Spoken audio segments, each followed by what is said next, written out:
Session में हम बात करने वाले हैं ओरिजिन ऑफ द यूनिवर्स, ब्रह्मांड की उत्पत्ति। और ब्रह्मांड की उत्पत्ति ये टॉपिक वहाँ से स्टार्ट होता है कि जब आप ज्योग्राफी पढ़ते हैं, ज्योग्राफी जब पढ़ने के लिए जाते हैं तो सबसे पहले क्या पढ़ना होता है, माइंड में आता है कि कहाँ से स्टार्ट की जाए। तो ओरिजिन ही ज्योग्राफी की मैं बात करूँ तो यूनिवर्स से होता है, यानी कि आप ओरिजिन ऑफ यूनिवर्स जब पढ़ते हैं तो बहुत सारी चीज़ें आपको यहाँ पर समझने के लिए मिलती है कि ज्योग्राफी की स्टार्ट कैसे हुआ, यूनिवर्स कैसे हुआ, और पृथ्वी पर जब आप बात करते हैं तो वहाँ पे हम कैसे आए। चलिए देखिए, सबसे पहले मैं आपको बता देता हूँ कि अभी हम लोग अर्थ पर हैं। तो अर्थ का जो है यहाँ पे एक अर्थ बनाया हुआ है और एक मून है यहाँ पे। मून मतलब सीधी सीधी बात करूँ मैं चंद्रमा की, चंद्रमा आपके पृथ्वी की परिक्रमा करता है, ठीक है। इस चीज़ को हम देख रहे हैं यहाँ पे सोलर सिस्टम में। सोलर सिस्टम में बात करता हूँ तो सोलर सिस्टम का ही एक छोटा सा पार्ट है हमारा अर्थ, एक ग्रह है, एक प्लेनेट है, और इस प्लेनेट का उपग्रह है चंद्रमा, ठीक है। तो नंबर देखिए, पहले बुध होता है, फिर वीनस होता है, और फिर आपका अर्थ होता है। यहाँ पे मैं एक डॉट बना देता हूँ, ये आपका चंद्रमा यानी मून है जो कि आपके पृथ्वी की परिक्रमा करता है, ठीक है। अब हम बात करते हैं कि जो सोलर सिस्टम है, इस सोलर सिस्टम में जिस अर्थ को हम देख रहे हैं ये बिल्कुल एक डॉट प्लैनेट टाइप का दिखता है, और मून तो बहुत छोटा वहाँ पे दिखता है। लेकिन पूरा सोलर सिस्टम को और आगे चल के देखते हैं तो सोलर सिस्टम जो किसका पार्ट है, तो देखिए सोलर सिस्टम आपके मिल्की वे का पार्ट है। मिल्की वे गैलेक्सी मतलब सीधी सीधी मैं बात करूं आकाशगंगा, दुग्ध मेघला या मंदाकिनी की मैं बात करूं तो हमारी जो आकाशगंगा है वो मिल्की वे है, ठीक है। और मिल्की वे किसका पार्ट है, देखिए मिल्की वे की और आगे हम बात करें कि मिल्की वे कहाँ पर होगा, तो मिल्की वे एक आकाश गंगाओं का पुंज है, मतलब कि गैलेक्सी क्लस्टर है, उसमें आपको मिल्की वे देखने के लिए मिलेगा। मतलब मिल्की वे एक क्लस्टर में 3 हो सकती हैं, 4 हो सकती हैं, यानी गैलेक्सीज का पुंज होता है, ठीक है।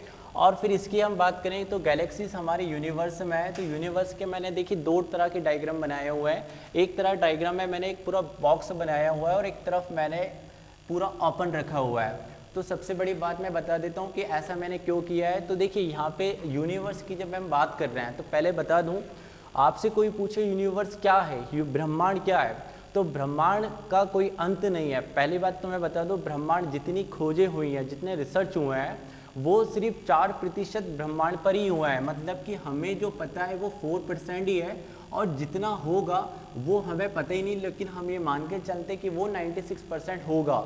तो अभी देखिए आप ये बात बताइए, ये जो इनफाइनाइट वर्ड्स जो होता है वो इसके लिए सही है, क्योंकि अनंत है, पता ही नहीं है ब्रह्मांड का अंत क्या है। तो यूनिवर्स में क्या क्या चीज़ हो सकती है, कोई पूछे आपसे, तो देखिए यूनिवर्स में कहीं ऐसी जगहें भी हैं जहाँ पे बहुत ज़्यादा टेम्परेचर है, कहीं ऐसी भी जगहें हैं जहाँ पे बहुत कम टेम्परेचर है, कहीं ऐसी भी जगहें हैं जहाँ बहुत ज़्यादा अंधेरा है, और कहीं बहुत ज़्यादा उजाला भी है, ठीक है।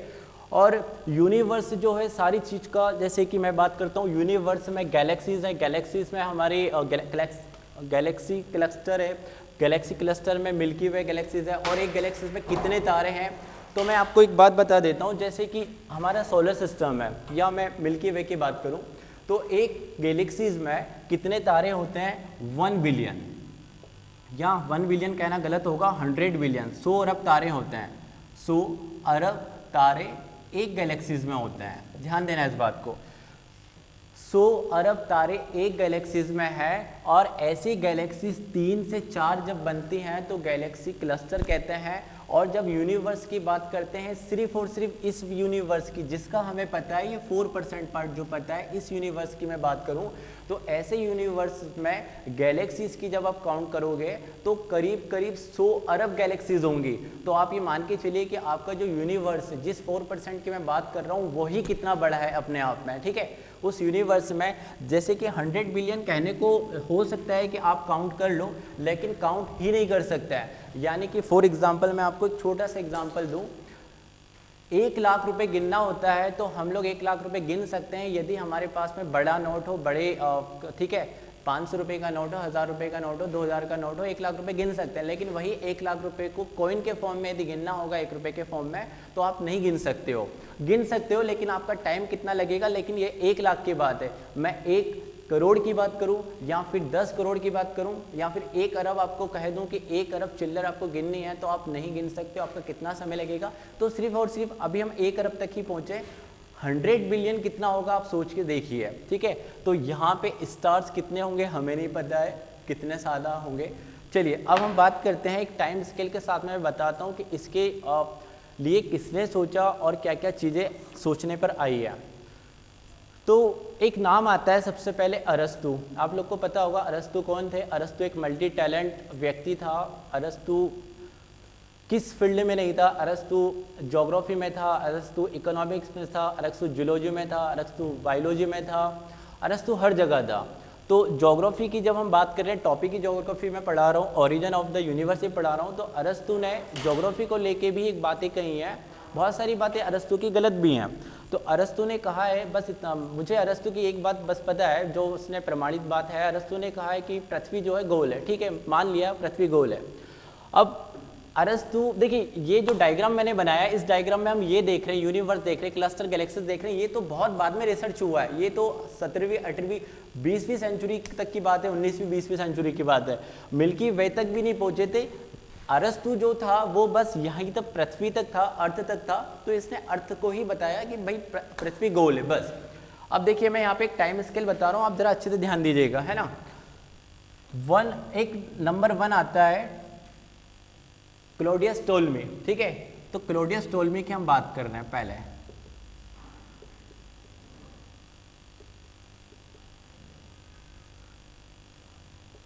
क्लॉडियस टोल्मी 140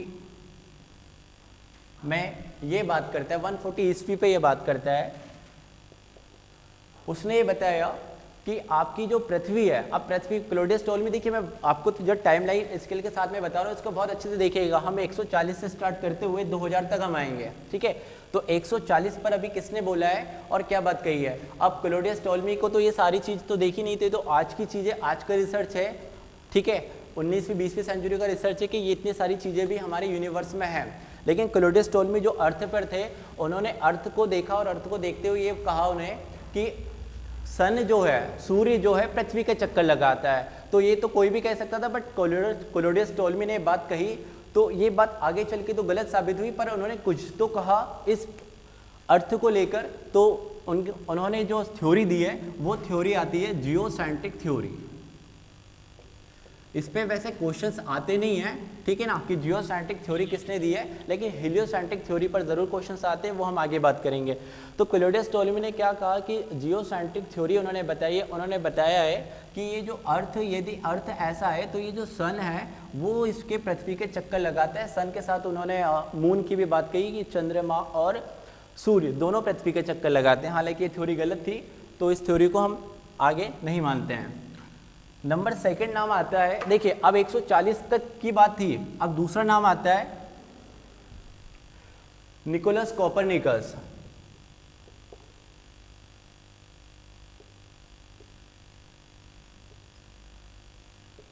और निकोलस कोपरनिकस आपकी बात करते हैं यूनिवर्स से लेके, यूनिवर्स की तो बात ही अभी भी नहीं होती है। ये 1543 में ये थ्योरी देते हैं हीलियोसेंट्रिक थ्योरी। और हीलियोसेंट्रिक थ्योरी पर ये बोलते हैं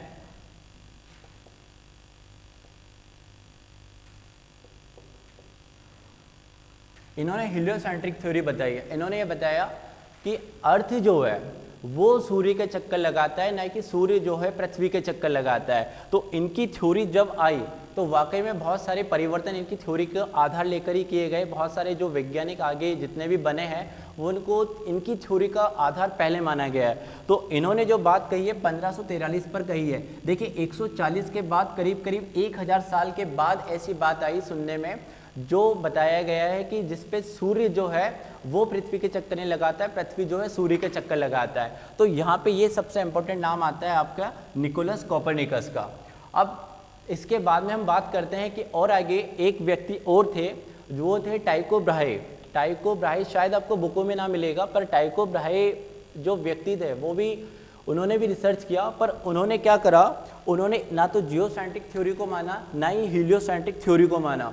उन्होंने ये कहा कि ये जो बुध है वो, हालांकि प्लैनेट की खोज उन्होंने कर ली थी। टाइको ब्राहे, देखिए निकोलस कोपरनिकस ने सिर्फ एक ही बात बताई थी, इससे ज़्यादा कोई बात इन्होंने अच्छे से नहीं बताई। इन्होंने सिर्फ ये कहा था कि पृथ्वी जो है सूर्य के चक्कर लगाती है, इसके अलावा ज़्यादा थ्योरी इनकी सही नहीं गई थी। लेकिन टाइको ब्राहे जो आए थे उन्होंने क्या कहा, वैसे बुकों में आपको नहीं मिलेगा टाइको ब्राहे का नाम, मैं आपको लेकिन बता रहा हूँ उनकी कहानी।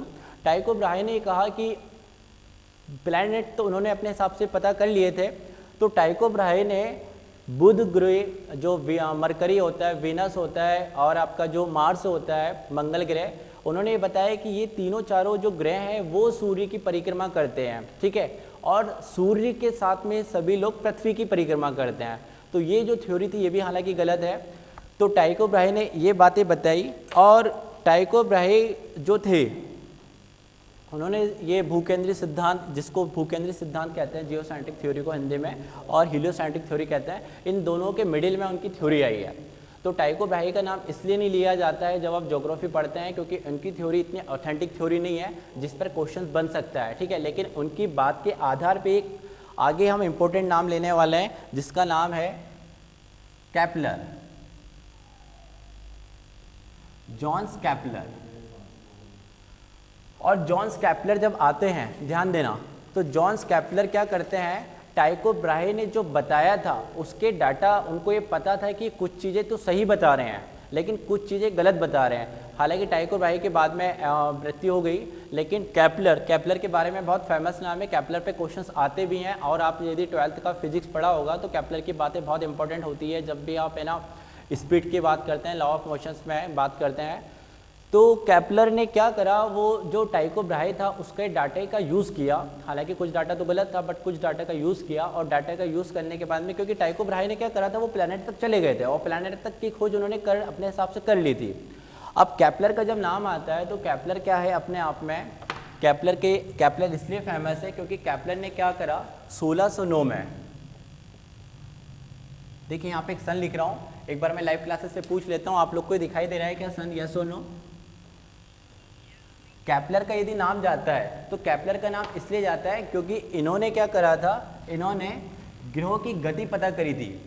ग्रहों की गति मतलब कि ये देखिए जरा सोलर सिस्टम देखिए, एक बार मैं बता देता हूँ, ये जो सारे जो ग्रह हैं, ये जो सारे प्लैनेट है, ये सन से कैसे चक्कर लगा रहे हैं या इनकी स्पीड कैसी है, ठीक है, ये सारी चीज़ें जो बताई है जॉन्स केपलर ने बताई है। और किस तरह से बताई है वो मैं बता देता हूँ। जॉन्स केपलर ने आपके 3 नियम बताए। अब 3 नियम क्या बताए, देखिए पहले और दूसरे नियम तो उन्होंने 1609 में दिए, और थर्ड नियम इनका आया 1610 में।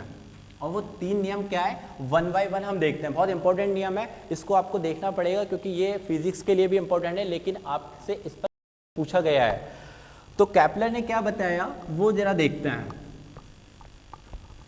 तो केपलर ने पहला जो नियम बताया था, पहला जो उसका नियम आया था वो आया था 1609 में।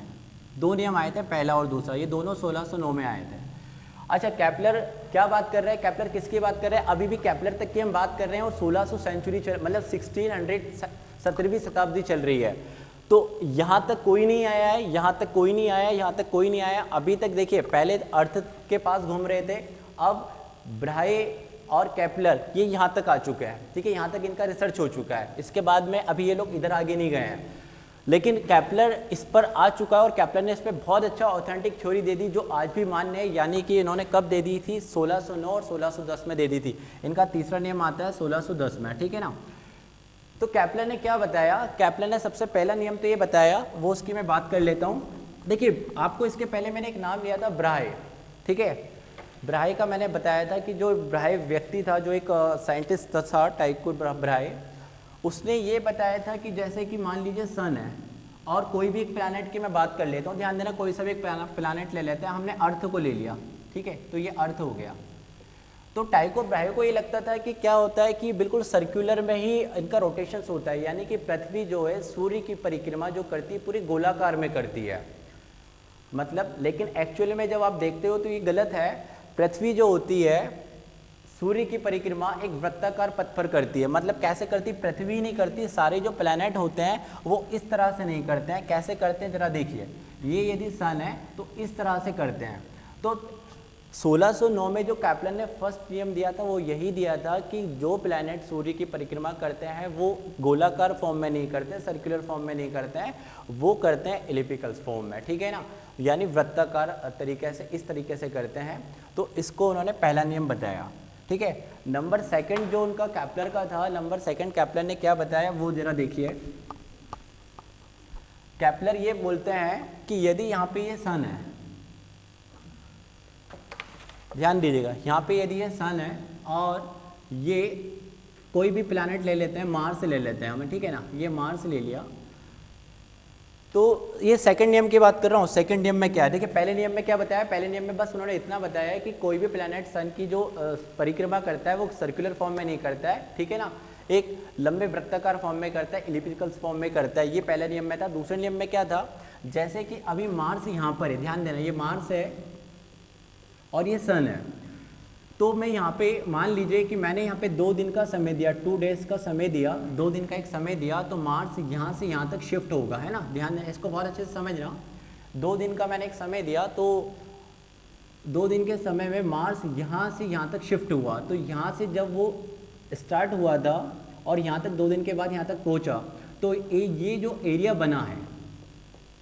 अच्छा, अभी मार्स देखिए सबसे लॉन्ग पथ पर है, मतलब लॉन्ग इसका डिस्टेंस है। यदि इलिप्टिकल फॉर्म में आप इस तरह से कैलकुलेशंस करते हैं, एक उसके डिस्टेंस की सबसे ज़्यादा डिस्टेंस यहाँ देखने के लिए मिलती है। लेकिन अब मार्स यदि इस तरह से आता है यहाँ पर, और यहाँ पे भी मैं 2 दिन देता हूँ, ध्यान रखना कितने दिन दे रहा हूँ, यहाँ पे भी 2 दिन दे रहा हूँ। तो क्या उन्होंने बताया कि आप सेम टाइम में ये जो मार्स होगा, जो भी प्लैनेट होगा, वो सन से उतना ही एरिया कवर करेगा, उतना ही एरिया बनाएगा। यानी कि ये यदि A1 है तो और ये A2 है, तो A1 इक्वल टू A2 ही रहेगा यदि बराबर समय अंतराल हो तो, ठीक है। तो यदि यहाँ पर की मैं बात करूँ तो 2 दिन के हिसाब से वो इतना शिफ्ट होगा, और यहाँ पे मैं बात करूँ तो थोड़ा कम शिफ्ट होगा, क्योंकि ये ज़्यादा सबसे लॉन्ग डिस्टेंस पे वहाँ पे पड़ता है। तो कैप्लन ने 1609 में जो दूसरा नियम दिया था वो यही बताया था कि आप सेम टाइम में जो भी प्लैनेट होगा सन की जो परिक्रमा करेगा तो उसका एरिया बराबर होगा, ठीक है। और थर्ड नियम क्या आता है 1610 में, थर्ड नियम उन्होंने कैप्लन ने क्या दिया वो मैं बताता हूँ। कैप्लर क्या कहते हैं भाई, थर्ड नियम में कैप्लर कहते हैं कि ये यदि सन है, ध्यान देना, और ये कोई भी प्लैनेट है, ये मैं ले लेता हूँ, अर्थ की बात करता हूँ, ठीक है ना। तो उन्होंने बताया कि अर्थ, मान लीजिए अर्थ ही है, और अर्थ सन की परिक्रमा, जैसे कि आपको सबको पता होगा कि पृथ्वी जो है सूर्य की परिक्रमा 365 दिनों में करती है। तो उन्होंने बताया कि यदि हम इसको टाइम मान लें, टाइम मतलब कि 365 डेज मान लें क्या ये चीज़ होती ही है ना, ऑथेंटिक चीज़ है, ठीक है, वेरीफाइड है, टाइम बराबर 365 डेज होता है यदि पृथ्वी सूर्य की पूरी परिक्रमा करती है। तो उन्होंने बताया यदि ऐसा है तो यहाँ पे क्या होगा कि आप सूर्य से पृथ्वी का जो रेडियस होगा, उसका मतलब रेडियस मतलब समझते हो सभी लोग क्या होता है, अर्धव्यास होता है, अर्धव्यास का क्यूब होगा, मतलब कि time square equal to R का क्यूब। ये इनवर्सली प्रोपोर्शनल नहीं होगा, डायरेक्टली प्रोपोर्शनल होगा। ये उन्होंने थर्ड नियम में बताया, जो किसी भी प्लेनेट के लिए वेरीफाइड है। यदि पृथ्वी के लिए ऐसा है तो आप यदि यहाँ पे मैं यूरेनस या सैचुरन या किसी की भी मैं बात करूँ, जुपिटर की मैं बात करूँ, तो जुपिटर का जितना भी टाइम पीरियड लगेगा पूरा एक सर्कुलेशन या पूरा एक रोटेशंस करने में एक सन का, तो उसका जो टाइम स्क्वायर होगा उसकी रेडियस के क्यूब के प्रोपोर्शनल होगा, ठीक है। ये 3 नियम कैप्लर ने दिए थे। अब केपलर के बाद कहानी में क्या आता है, देखिए अब कौन सा समय बीत चुका है जरा देखिए। अब 1610 तक इतनी कहानी आई है, अभी तक भी हम कहाँ पे सोलर सिस्टम में, सोलर सिस्टम से आगे नहीं जा पाए हैं, ठीक है, सोलर सिस्टम तक ही खोज हो पाई है। अब हमारे यूनिवर्स में, यूनिवर्स की जो खगोल वैज्ञानिक होते हैं उसमें सबसे महत्वपूर्ण नाम आता है गैलीलियो का, गैलीलियो गैलीली। और गैलीलियो गैलीली के नाम जब भी आता है तो सब लोग को पता होता है कि इनका नाम किस लिए जाता है। आप लोग को सबको पता होगा कि दूरबीन की खोज गैलीलियो ने की थी। ये यदि आपने पढ़ा है तो बिल्कुल गलत पढ़ा है। गैलीलियो गैलीली ने दूरबीन की खोज नहीं की थी। दूरबीन मतलब टेलीस्कोप, और टेलीस्कोप बहुत इंपॉर्टेंट चीज़ आ गई थी। यदि यहाँ पर टेलीस्कोप आ जाता है तो आप यहाँ से आगे की चीज़ों को देख सकते हैं। टेलीस्कोप बहुत इंपॉर्टेंट चीज़ होती है आज की डेट में। यदि आप खगोल वैज्ञानिक हैं, एस्ट्रोनॉमी के यदि स्टूडेंट हैं या फिर साइंटिस्ट हैं वहाँ पे, ठीक है, कॉस्मोलॉजिस्ट हैं यदि आप, तो आपके लिए टेलीस्कोप बहुत इंपॉर्टेंट चीज़ होती है। तो क्योंकि उससे हम क्या था कि उससे हम अर्थ तो छोड़िए, सोलर सिस्टम तो छोड़िए, सोलर सिस्टम से भी बहुत ज़्यादा की चीज़ें देख सकते हैं। मिल्की वे भी छोड़िए, मिल्की वे का क्लस्टर देख सकते हैं और इससे भी ज़्यादा की चीज़ें देख सकते हैं। जब टेलीस्कोप आ गया है तो हमारे रिसर्च और बढ़ जाएंगे। तो जो गैलीलियो थे उनकी मैं बात करता हूँ। तो मैं आपको ये बता रहा था कि गैलीलियो के लिए आप लोग ये सोच रहे होंगे दूरबीन की खोज गैलीलियो ने की थी, ऐसा नहीं है। देखिए गैलीलियो जो व्यक्ति थे, उन्होंने दूरबीन की खोज के बारे में उनके एक फ्रेंड ने बताया था। क्या था वहाँ पे डच में या हॉलैंड में एक व्यक्ति थे हैंस लिपर्शी। जब आपके सामने प्रश्न ये कभी आ जाए कि दूरबीन की खोज किसने की थी, तो आप हैंस लिपर्शी का नाम लिखेंगे। हैंस लिपर्शी वो व्यक्ति थे जिन्होंने दूरबीन बनाया था। एक्चुअली वो क्या चश्मे बेचते थे, तो चश्मे बेचने के साथ में क्या उनकी लेंस पे उनका वर्क हुआ और उन्होंने एक दूरबीन को बनाया। दूरबीन को बनाने के बाद में ये हॉलैंड में रहते थे और गैलीलियो अलग देश में थे। तो गैलीलियो को जब पता चला कि किसी ने एक दूरबीन ऐसा बनाया है जिससे दूर की चीज़ों को देख सकते हैं। हालांकि गैलीलियो भी एक टीचर थे और उनका खगोल विज्ञान में काफ़ी रुचि भी थी और रिसर्च भी करते थे, लेकिन रिसर्च पे कोई अभी प्रामाणिकता उनकी नहीं आ पाई थी। तो गैलीलियो ने क्या करा कि उनकी ये जब ख्याल आया कि दूरबीन की खोज हो चुकी है, तो उन्होंने उसको सोचकर, ना कि देखकर, सिर्फ सोचकर उससे 20 गुना ज़्यादा बड़ा अपना खुद का टेलीस्कोप बनाया। और जब खुद का टेलीस्कोप बनाया उन्होंने, तो उन्होंने फिर अपने हिसाब से रिसर्च किया और रिसर्च किए। तो जब गैलीलियो ने जब देखा कि गैलीलियो ने काफ़ी आगे की बातें देखी, उन्होंने पूरा गैलेक्सीज को देखा। गैलेक्सीज के बाद में उन्होंने ये सारी चीज़ें देखी कि क्या है, हमारा सोलर सिस्टम कैसे है, सारी चीज़ें उन्होंने पता लगाई। इन्होंने गैलीलियो ने देखिए उसके रिसर्च से क्या क्या किया है। उन्होंने बृहस्पति जो है हमारा जुपिटर जो प्लैनेट है, मैं बता देता हूँ आपको एक बार। गैलीलियो का नाम यदि कहाँ पे सबसे ज़्यादा लिया जाएगा, कभी भी आप पढ़ेंगे, मैं पहले लिख देता हूँ गैलीलियो गैलीली, बहुत इंपॉर्टेंट नाम है भी, गैलीलियो गैलीली। तो यहाँ पे सन की मैं बात करता हूँ, कौन से सन में, 1609 में इन्होंने अपना खुद का एक टेलीस्कोप बनाया। ठीक है, तो टेलीस्कोप अपना खुद का बनाया है। फिर से मैं एक बात करता हूँ कि टेलीस्कोप की यदि बात आएगी कि टेलीस्कोप बनाया किसने था, मतलब टेलीस्कोप का आविष्कार किसने किया था, तो हैंस लिपर्शी का नाम आता है। इन्होंने बस सोचा कि उन्होंने बनाया तो मैं भी बनाऊँ, ये एक उन्होंने अपने हिसाब से तुलना करके कि मैं भी एक अच्छा टेलीस्कोप बनाऊँ, और बना भी दिया, काफ़ी अच्छा बनाया था।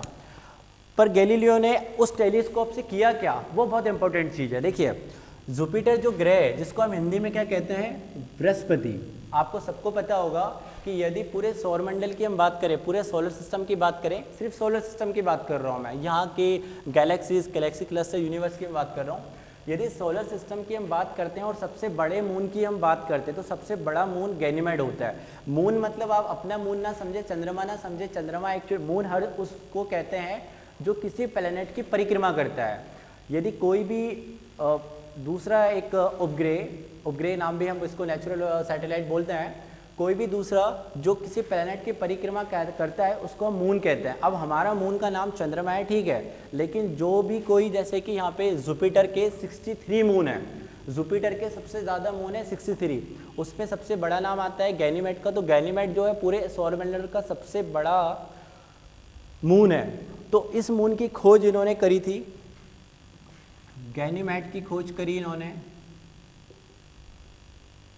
और 4 और ग्रह उपग्रह की खोज करी थी।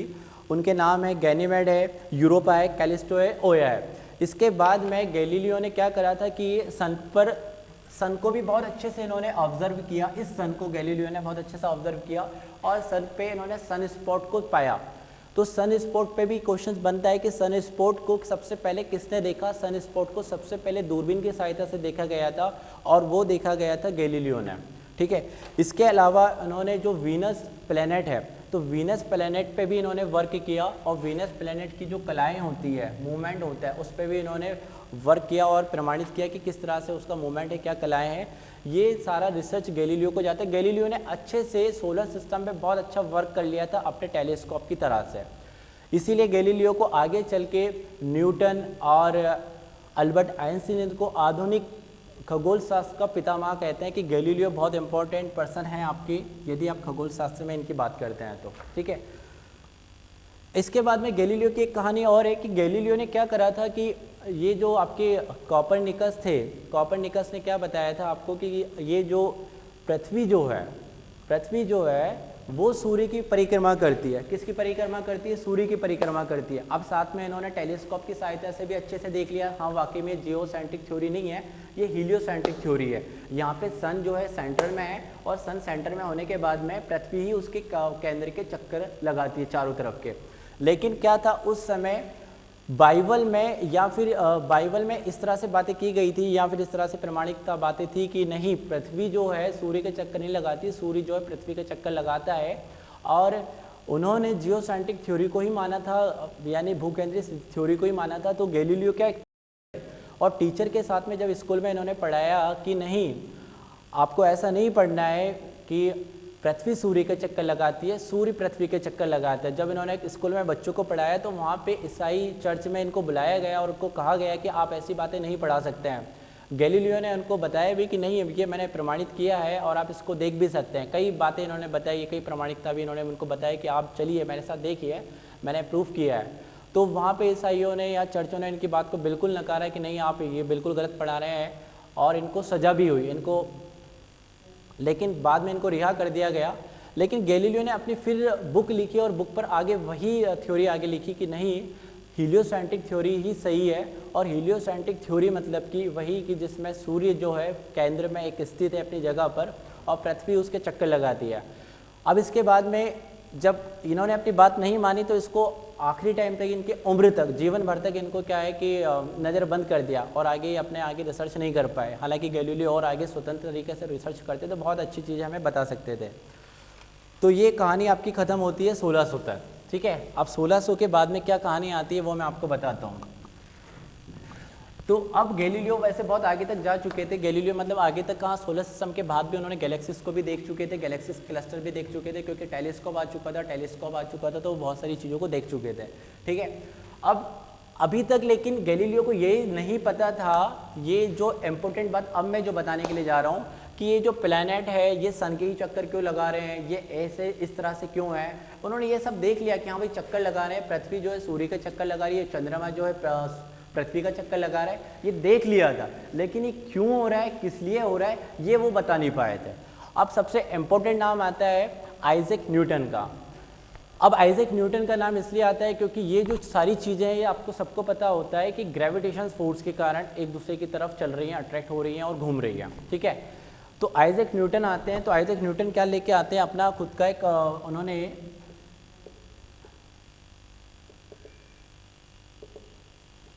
ग्रेविटेशनल फोर्स की बात हुई। आइजैक न्यूटन ने बताया कि पहले तो उन्होंने खुद पे वर्क किया। पहले खुद पे वर्क कैसे किया कि ये सबको ये थ्योरी पता होगी कि वो एक पार्क में घूम रहे थे, और पार्क में घूम रहे थे तो ये सबने आपने कहानी पढ़ी भी होगी कि उन्होंने एक पेड़ से गिरते हुए सेब को देखा, वो ज़मीन पे गिरा तो उन्होंने पाया कि नहीं, पृथ्वी में कुछ फोर्स है, जिस फोर्स का नाम गुरुत्वाकर्षण है, ग्रेविटेशन से। ये न्यूटन ने देखा। तो न्यूटन ने देखा कि यदि ऐसा पृथ्वी पर है तो ये और भी जगह होना चाहिए, और भी जगह होना चाहिए। उस थ्योरी को उन्होंने आगे बताया कि यहाँ पर भी वैसा है, लेकिन किस तरह से, उसको जरा हम अच्छे से समझते हैं। पहले तो देखिए न्यूटन की हम थोड़ी सी बात कर लें कि न्यूटन कौन थे। आइजैक न्यूटन बहुत मेरे ख्याल में अभी तक में सबसे फेमस साइंटिस्ट या सबसे फेमस खगोलविद आइजैक न्यूटन ही रहे हैं। आइजैक न्यूटन पढ़ने में बहुत अच्छे थे, लेकिन क्या था, एक गुस्से के बहुत खतरनाक थे। मतलब गुस्से के इसलिए खतरनाक थे क्योंकि बचपन में ही उनके फादर एक्सपायर हो गए थे। अब फादर एक्सपायर होने के बाद में उनकी मदर जो थी उनको नानी के घर छोड़ कर दूसरी शादी कर चुकी थी आइजैक न्यूटन की मदर ने। लेकिन आइजैक न्यूटन ने क्या करा, जब वो बड़े हुए, हालांकि कहानी में आगे और भी है आइजैक न्यूटन की कि उनकी माँ की जब दूसरी शादी हुई थी तो वो एक और बार फिर विडो हो गई।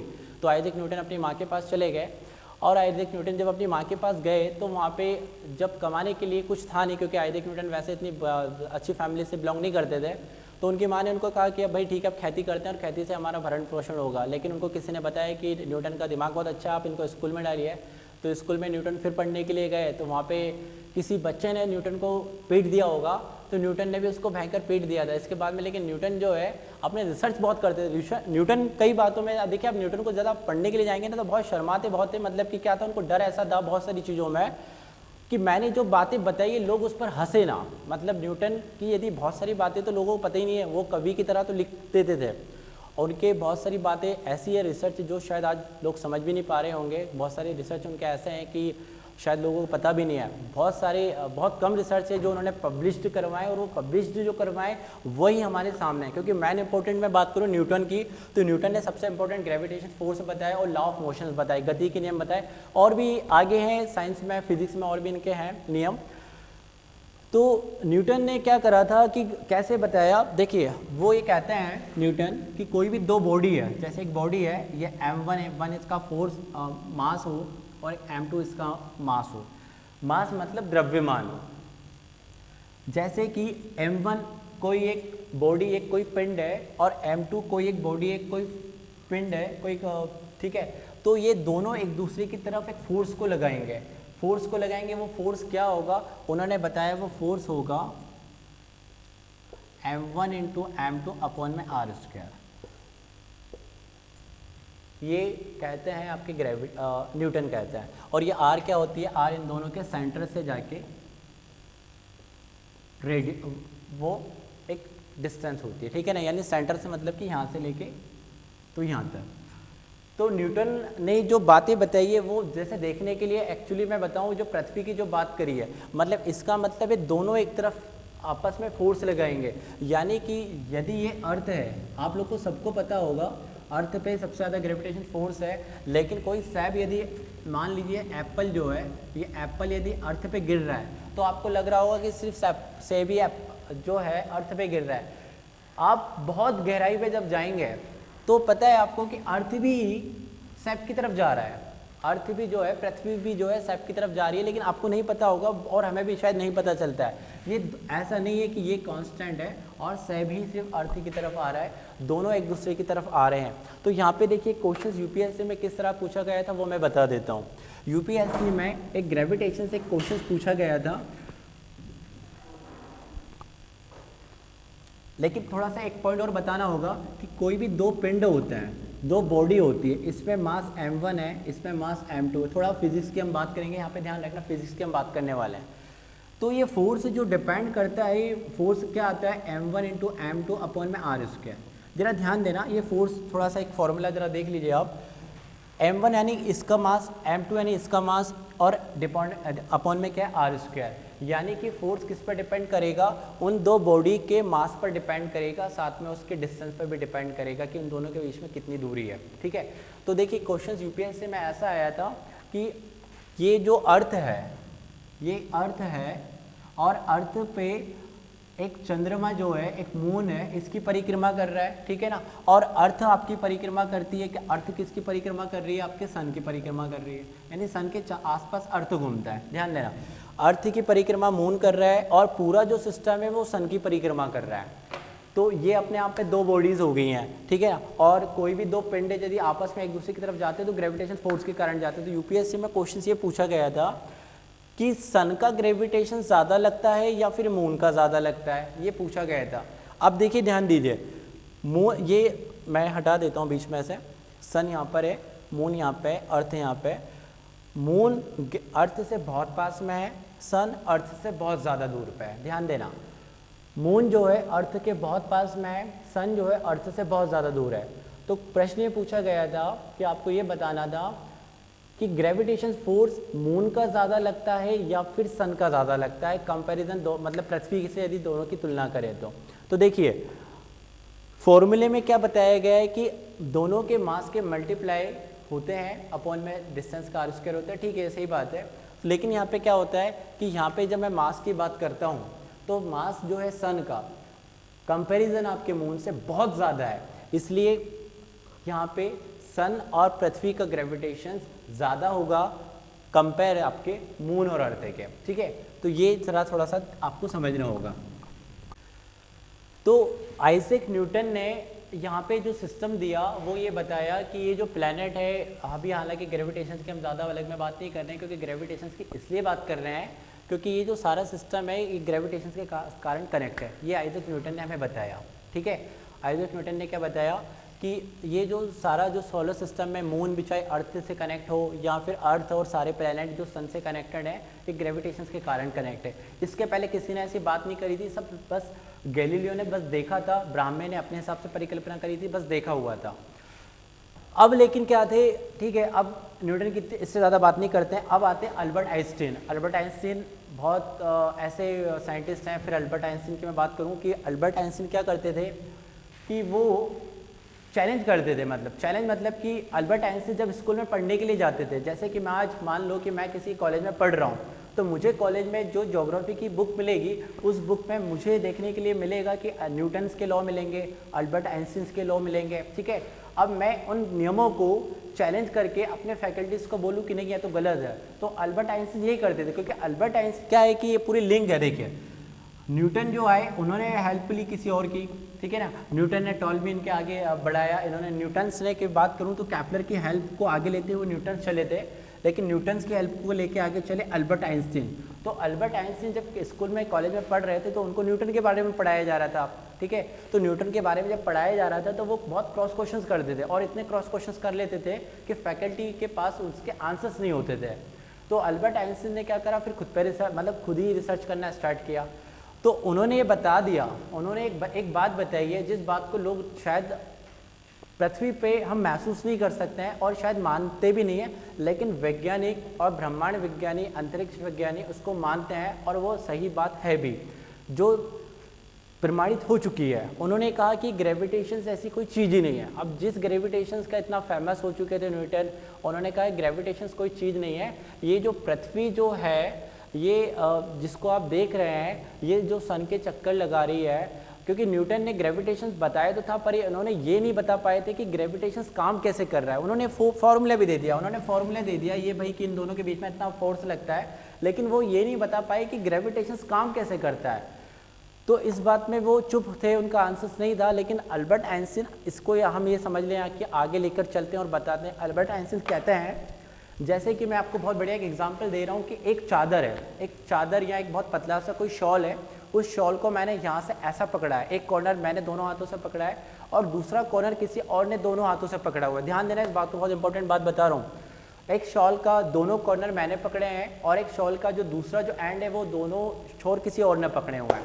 और ये जो चादर है, ये चादर बता रही है स्पेस को मैनेज कर रही है, मतलब कि ये पूरा चादर जो है स्पेस पे है। अब जरा एक बात मैं आपसे पूछ रहा हूँ कि बिल्कुल फ्लैट, बिल्कुल कड़क पकड़ा हुआ है दोनों ने, एक वहाँ से खींच रहा है, एक यहाँ से मैं खींच रहा हूँ। अब यहाँ पे मैं अपना पेन भी रखता हूँ चादर पे, तो क्या एक बात बताइए, क्या ये बीच में जाएगा? नहीं जाएगा। मैं इस पे छोटा सा सिक्का भी रखता हूँ तो क्या बीच पे जाएगा? मतलब बीच मतलब सेंटर पे जाएगा? नहीं जाएगा। अल्बर्ट आइंस्टीन क्या कहते हैं कि अब मैं आपको थोड़ा सा यहाँ पे बताऊँ, उस चादर में मैं एक भारी सा लोहे की एक गेंद रख देता हूँ, एक बड़ी सी। ध्यान देना इस बात को। तो कैसा उसका शेप बनेगा? उसका शेप ऐसा बनेगा, एक चादर इस तरह से है और तो जो चादर है बीच में झुक गई है और यहाँ पे गेंद आ गई है, मतलब एक लोहे की गेंद मैंने रख दी है, ठीक है। तो चादर आपका झुक गया। अब मैं यहाँ पे है ना कोई भी चीज़ रख रहा हूँ यहाँ पे, जैसे कि देखिए उधर से भी दो लोगों ने खींचा, इधर से भी दो लोगों ने खींचा और बीच में लोहे की मैंने बहुत भारी गेंद रख दी है, तो आपको पता होगा वो चादर झूल जाएगा, नीचे की तरफ आ जाएगा। अब मैं एक सिक्का भी रखता हूँ, अपना पेन उठा के भी रखता हूँ, तो सब रड़कते हुए उस चादर के पास चले जाएंगे। यह बात आप सबको क्लियर हो गई होगी और ये बात सही भी है। तो उन्होंने कहा कि वो जो गेंद जिसकी मैं बात कर रहा हूँ वो गेंद है अर्थ, और अर्थ इसी तरह से है जिस अर्थ पे हम सभी लोग चिपके हुए हैं, वो किसी ग्रेविटेशन की तरह नहीं है कि कोई इसमें ग्रेविटेशन से तो हम चिपक रहे हैं उस पर। एक्चुअली क्या है कि पृथ्वी के आसपास एक ऐसा स्पेस है जिसको वो खुद को मोड़ के रख रही है, आपको नहीं दिख रहा है, वो सारी चीज़ें इनविजिबल है, वो इनविजिबल चीज़ है। उसी के कारण कोई भी चीज़ आप जब रखते हैं तो वो पृथ्वी तक ही जाती है। जैसे ही आप उससे बाहर निकलते हैं तो आप फिर पृथ्वी की तरफ नहीं आ पाते हैं। तो जाहिर सी बात है, देखिए यदि मैंने दोनों तरफ से चादर को पकड़ा है और उधर से भी दोनों तरफ से किसी ने चादर को पकड़ा हुआ है और गेंद नीचे की तरफ है, तो मैं उस शीट पर कोई भी चीज़ रखूंगा तो वो पृथ्वी के पास जाएगी। तो आपको ये भी पता होगा कि ये जैसे पृथ्वी है, यहाँ पे एक टाइम है, मतलब एक हाइट है, एक हमारी हाइट है, जिस हाइट तक हम कोई भी चीज़ फेंकेंगे तो वो ज़मीन पे आएगा, बट एक ऐसी भी हाइट है जिसके बाद ज़मीन पर वो नहीं आएगा। यानी कि मैं चादर के बाहर कोई चीज़ फेंकूँ तो वो पृथ्वी के पास जा ही नहीं पाएगी। ये अल्बर्ट आइंस्टीन ने बताया। तो अल्बर्ट आइंस्टीन ने क्या बताया कि उन्होंने ग्रेविटेशन नियम को अपोज किया, मतलब या तो अपोज करना समझ लो या फिर उसको सही तरीके से उन्होंने एक्सप्लेन किया, आगे बढ़ाया। उन्होंने जनरल थ्योरी ऑफ रिलेटिविटी और स्पेशल थ्योरी ऑफ रिलेटिविटी, ये बहुत इंपॉर्टेंट चीज़ है, इसको बहुत सारे लोगों को समझ में नहीं आती है, ठीक है ना। जनरल थ्योरी ऑफ रिलेटिविटी,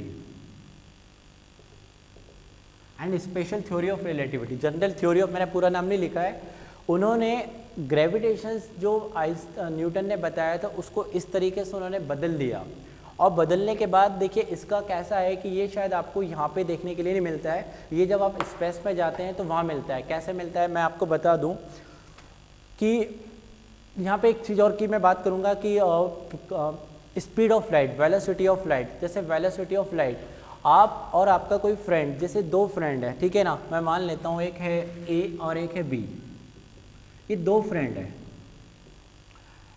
तो दो फ्रेंड है और ये दो फ्रेंड में एक पृथ्वी पर ही रहता है, एक अर्थ पर ही रहता है, और दूसरा स्पेस में जाता है, और स्पेस में ये 4 महीने गुजार के आता है, 4 महीने गुजार के आता है। ध्यान देना, ए और बी दो फ्रेंड है। ए फ्रेंड आपका पृथ्वी पर ही रहता है, और बी फ्रेंड जो स्पेस में जो लोग जाते हैं या फिर स्पेस में जो लोग होकर आते हैं, 4 महीने गुजार कर आते हैं, या फिर बी फ्रेंड आपका स्पेस पे जाता है।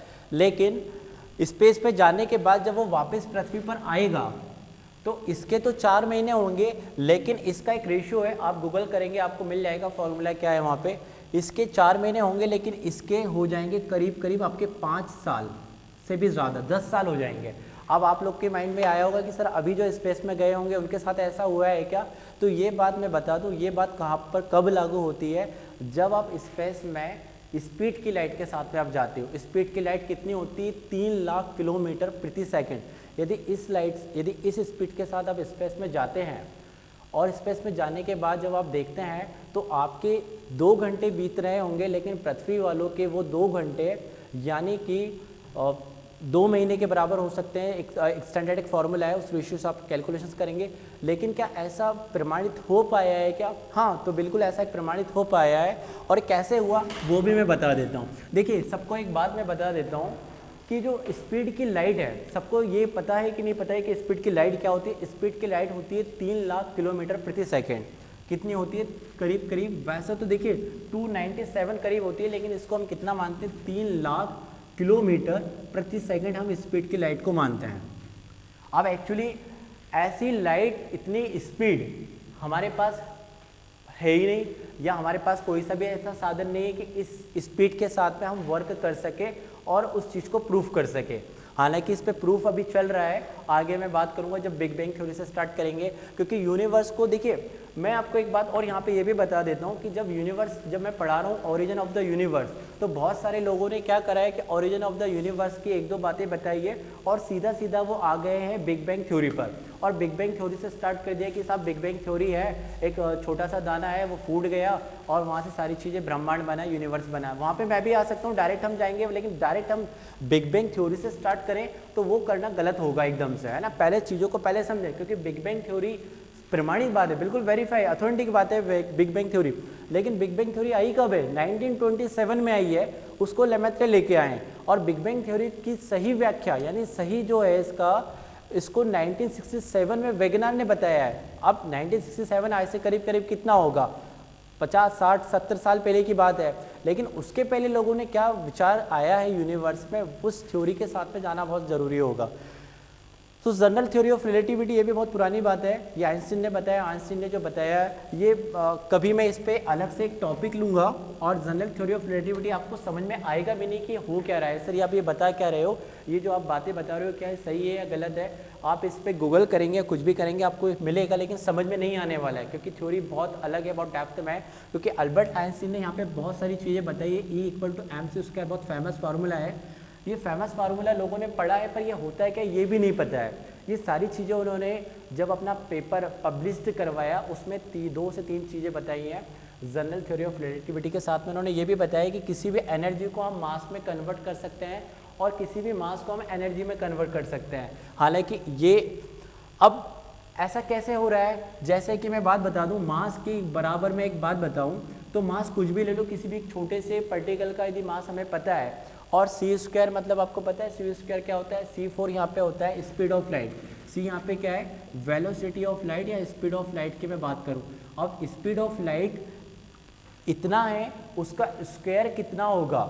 तो उसका स्क्वायर कितना होगा? यदि मैं किसी भी मॉलिक्यूल के मास से मल्टीप्लाई कर देता हूँ तो उसकी एनर्जी कितनी निकलेगी, ये आप ज़रा सोच के देखिए। तो जब ऐसे उन्होंने ये फॉर्मूला बताया था तो इस फॉर्मूले को यूज़ भी किया गया है जब नासा में जब अमेरिका से जब परमाणु बम आपके जापान में जब फेंके गए थे, क्योंकि ये जो पूरा फॉर्मूला है ये जब आप न्यूक्लियर परमाणु पे पूरा वर्क करते हैं, बम बनाते हैं, तो ये फॉर्मूला वहाँ पे यूज़ किया जाता है। हालांकि हम बहुत लाइन से अलग हट के जाने कि इस पर हमें भी बात नहीं करनी है स्पेशल थ्योरी ऑफ रिलेटिविटी में, पर ये ज़रूर आपको ध्यान रखना है कि स्पेस का टाइम और आपके टाइम में बहुत अंतर है। मतलब न्यूटन ने ये कहा था, न्यूटन ने एक बात बताई थी कि समय हर जगह एक समान है, और अल्बर्ट आइंस्टाइन ने ये कहा था नहीं ये गलत है, न्यूटन इस बात को गलत कह रहे हैं कि समय सब जगह एक समान है। समय सब जगह एक समान नहीं है, अलग अलग है। मान लो कि कोई दो वस्तु हैं, ध्यान देना, कोई दो वस्तु हैं, जैसे कि एक x है और एक y है। तो न्यूटन के अकॉर्डिंग ये दोनों अपनी विराम अवस्था में, विराम अवस्था मतलब स्टिल पोजीशंस में है, इन दोनों के बीच में कोई हलचल नहीं है, दोनों वस्तु कोई मूवमेंट नहीं करती हैं। तो उन्होंने कहा कि ये यदि 100 किलोमीटर की डिस्टेंस पर है तो 2 दिन बाद, मतलब 2 दिन बाद भी ये 100 किलोमीटर की डिस्टेंस पर ही होगी, ये न्यूटन कहते हैं। पर अल्बर्ट आइंस्टाइन क्या कहते हैं, वो ये ऐसा नहीं कहते हैं। वो क्या कहते हैं कि इनके बीच में जो स्पेस है इसमें क्या होता है कि अपने हिसाब से वक्र, मतलब ये मरोड़ पैदा कर सकता है। तो ये ज़रूरी नहीं है, ये यदि बढ़ गया तो 100 जो दो बॉडी हैं ये 100 किलोमीटर से ज़्यादा भी हो सकती हैं या फिर 100 किलोमीटर से कम भी हो सकती हैं। यही रिलेटिविटी में उन्होंने बहुत अच्छी चीज़ें से समझाया है। तो शायद अभी हम जनरल थ्योरी ऑफ रिलेटिविटी में ज़्यादा, इसके लिए अलग से हम लेक्चर लेंगे। उस लेक्चर में बहुत इंटरेस्टिंग है, इसको प्रूफ भी किया है। कैसे प्रूफ हुआ है, मैं समय की एक बात जैसे कर रहा था कि दो भाई हैं, राम और श्याम। राम मान लीजिए पृथ्वी पर रहता है और श्याम जाता है स्पेस में, जाता है और स्पीड की लाइट के साथ में जाता है, अपने 4 से 5 महीने बिताता है। लेकिन जब वो वापस जब ज़मीन पर आएगा तो वो अपने भाई को बूढ़ा देखेगा, या बूढ़ा नहीं तो करीब 50 साल बाद का देखेगा। और ये सही बात है, देखेगा। लेकिन अभी तक ऐसा हुआ है क्या? क्योंकि ऐसा देखना तो मतलब एक हिसाब से फ्यूचर को देखना हो गया। तो ऐसा हुआ है कि नहीं हुआ है। ऐसा क्यों नहीं हुआ? क्योंकि हमारे पास में स्पीड की लाइट से ऐसा कुछ है ही नहीं ताकि हम उसको प्रूफ कर सके। लेकिन हाँ, इसको प्रूफ करने के लिए सीधी सी बात यहाँ पे ये आती है कि स्पीड की लाइट बहुत ज़्यादा रखी इसलिए देखने के लिए मिला। लेकिन किसी भी चीज़ की स्पीड बहुत ज़्यादा होगी तो आपको ये देखने के लिए मिल सकता है। तो इसका एक प्रैक्टिकल एक और किया, एक वैज्ञानिक ने क्या किया, एक साइंटिस्ट ने एक विमान, मतलब क्या, उन्होंने पृथ्वी के चक्कर लगाए, 2 से 3 राउंड लगाए, और एक क्लॉक को पृथ्वी पर रखा और एक क्लॉक को विमान में रखा। तो 1 से 2 राउंड लगाने के बाद जब वापस पृथ्वी पर आए तो कुछ माइक्रो सेकेंड का डिफरेंस देखने के लिए मिला। तो ये माइक्रो सेकेंड का डिफरेंस देखने के लिए मिला, इसलिए मिला क्योंकि देखिए, मतलब ऐसा था, मैं फॉर एग्जांपल बता देता हूँ। 2 घड़ियाँ उन्होंने बनाई, एक घड़ी को अर्थ पे रखा और दूसरी घड़ी को वो लेके गए उस यान में जिसके में वो पृथ्वी के चक्कर लगा रहे हैं। तो उसमें जैसे कि मान लीजिए 9 बजे सेट करा होगा, 9 बजे सेट करा होगा तो करीब ये आए होंगे, करीब 10 दिन बाद आए होंगे। तो उस घड़ी में बज रहे होंगे, एक्चुअल जो पृथ्वी पे रखी होगी घड़ी उस पर 11 बज रहे होंगे। लेकिन उनकी जो घड़ी जो विमान में लगी हुई थी उसका समय कम हो गया था, मतलब उसका समय 11 नहीं, मतलब 11 से आप ये मानिए 10, 59 पॉइंट मतलब 10 की पावर -11 इतना कम हो गया था। तो यदि स्पीड की लाइट के साथ में यदि इस चीज़ को देखते तो वो डिफरेंस ज़रूर देखने के लिए मिलता है, जो मैं आपको बात बता रहा हूँ। इस पर आप गूगल करेंगे तो आपको मिलेगा। चलिए अब हम आते हैं हमारे पॉइंट पे, हम आते हैं, ये टॉपिक से हम अलग थोड़ा सा जा रहे हैं, हमारे टॉपिक पे आते हैं, ओरिजिन ऑफ द यूनिवर्स पे। तो अब हम आगे की बात करते हैं। अभी भी कोई डाउट हो तो आप लोग पूछ सकते हैं।